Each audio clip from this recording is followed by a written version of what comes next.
तो आज हम बात करने वाले हैं बिजनेस स्टैटिक्स, जो कि सेकेंड ईयर का ये सब्जेक्ट है। इसके आईएमपी क्वेश्चंस के बारे में आज हम बात करने वाले हैं। पर पहला आपका क्वेश्चंस है, यहाँ पर हिंदी और इंग्लिश दोनों में हम आपको बताने वाले हैं। पहले हिंदी में बात कर लेते हैं।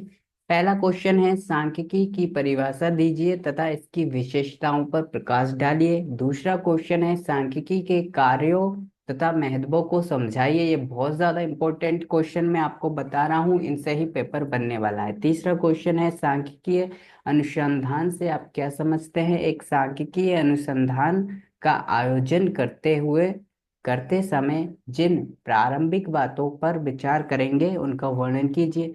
चौथा है, सांख्यिकीय समक से क्या आशय है, ये कितने प्रकार के होते हैं।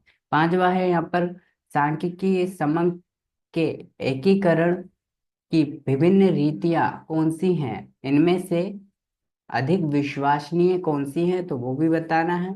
इसके बाद है, निर्देशन क्या है, इसके क्या उद्देश्य होते हैं, निर्देशन की महत्वपूर्ण विधियों को समझाइए। सातवां है, प्रश्नावली की परिभाषा दीजिए। प्रश्नावली के लाभ सीमाओं का स्पष्ट रूप से विवेचन कीजिए। आठवां है, वर्गीकरण किसे कहते हैं, इसके उद्देश्य एवं विभिन्न रीतियों पर प्रकाश डालिए। सारणीयन और वर्गीकरण में अंतर बताइए। ठीक है, बहुत अच्छे से आपको ये क्वेश्चन जो बता रहा हूँ उनको याद कर लेना है, अदर जगह से भी पढ़ना है। लेकिन लास्ट में आपके पास कोई ऑप्शन नहीं है तो इन क्वेश्चन की भी तैयारी आपको करना है। नाइन्थ है यहाँ पर, सारणीयन क्या है, एक अच्छी सारणी की विशेषता बताइए। दसवां है, सांख्यिकी माध्य से क्या अभिप्राय है। एक माध्य में कौन कौन में वांछनीय गुण है। गुणोत्तर माध्य का वर्णन कीजिए। हरात्मक माध्य का वर्णन कीजिए। चतुर्थक को स्पष्ट करते हुए उनके प्रकारों का वर्णन कीजिए। दशमक को स्पष्ट करते हुए उसके प्रकारों का वर्णन करना है।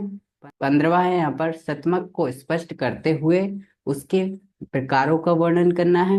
16वां है यहाँ पर, अपकिरण को समझाइए। अपकिरण माप की विभिन्न पद्धतियां कौन सी हैं। 17वां है यहाँ पर, विषमता का क्या अर्थ है। अपकिरण और विषमता में अंतर समझाइए। विषमता किस तरह से मापी जाती है। इसके बाद है 18वां, सहबंध की अवधारणा स्पष्ट करते हुए इसके महत्व का वर्णन कीजिए। कार्ल पियर्सन के सहबंध गुणांक का वर्णन कीजिए। इसके बाद है, पियरमैन के सहबंध गुणांक का गणना, या कहें यहाँ पर क्रियात्मक प्रश्न है ये। इसके बाद यहाँ पर 21वां प्रश्न दिया है यहाँ पर, प्रतीपगमन का क्या अर्थ होता है। यह सहबंध से किस प्रकार भिन्न होता है। प्रतीपगमन के काल श्रेणी विश्लेषण क्या है। तो ये सारी चीजें आपको बतानी है। ठीक है, इसको अच्छे से आपको कहाँ से याद करना है, इसको 20 प्रश्न होंगी, 20 प्रश्न से याद करना है, नहीं तो हमारी वेबसाइट से आप डाउनलोड कर सकते हैं। काल श्रेणी के कौन कौन से घटक होते हैं, महत्व की व्याख्या कीजिए। काल श्रेणी के गणितीय निर्देशों का वर्णन कीजिए। इसके बाद है, निर्देशांक से क्या तात्पर्य है, ये कैसे बनाए जाते हैं, वे किस व्यवहारिक उद्देश्य की पूर्ति करते हैं, ये आपको बताना है। 25वां है, निम्न पर टिप्पणी करना है, यानी कि जो ये चीजें लिखी हैं इस पर आपको टिप्पणी करना है, बताना है ये क्या होता है। निर्देशांकों के प्रकार बताना है। भरांकन की विधियां बतानी है। निर्देशांक की रचना और विधि बतानी है। टिप्पणी करना है आधार परिवर्तन पर, स्रोबंध। इसके बाद यहाँ पर निर्देशांकों की अपरस्फीति और यहाँ पर चक्रीय परिवर्तन, इसकी क्या करना है आपको व्याख्या करनी है। इसके बाद है, सूचकांकों की रचना के लिए स्थिर आधार पद्धति एवं श्रृंखला आधार पद्धति को समझाइए तथा इन पद्धतियों के गुण दोष को लिखिए। इसके बाद है यहाँ पर, जीवन निर्वाह सूचकांक पर टिप्पणी लिखो।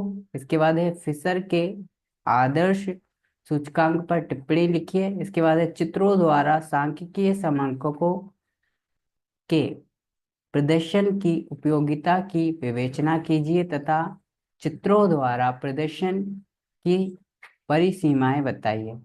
31वां है समंको के बिंदु रेखीय प्रदर्शन की सामान्य विधियां कौन कौन सी हैं, संक्षेप में लिखना है इसे।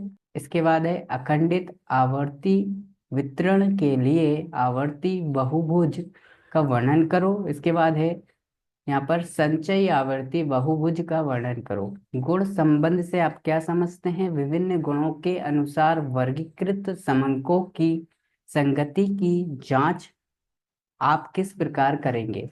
ठीक है, इसका आंसर देना है। इसके बाद है सांख्यिकी का क्या अर्थ है, परिभाषा और महत्व आपको यहाँ पर बताना है। 36वां है समंक क्या होते हैं, प्रथम द्वितीय समंकों में अर्थ बताना है। ठीक है, और अंतर स्पष्ट करना है। इसके बाद है सहबंध से आप क्या समझते हैं, इसके प्रकार बताना है। कुछ क्वेश्चन रिपीट हो रहे होंगे, मोस्ट ज्यादा आईएमपी है। इसके बाद है निर्देशन का क्या अर्थ होता है, इसकी रीतियों का वर्णन करना है। प्रतीप गमन का क्या अर्थ होता है, सहबंध और प्रतीप गमन में अंतर स्पष्ट करना है।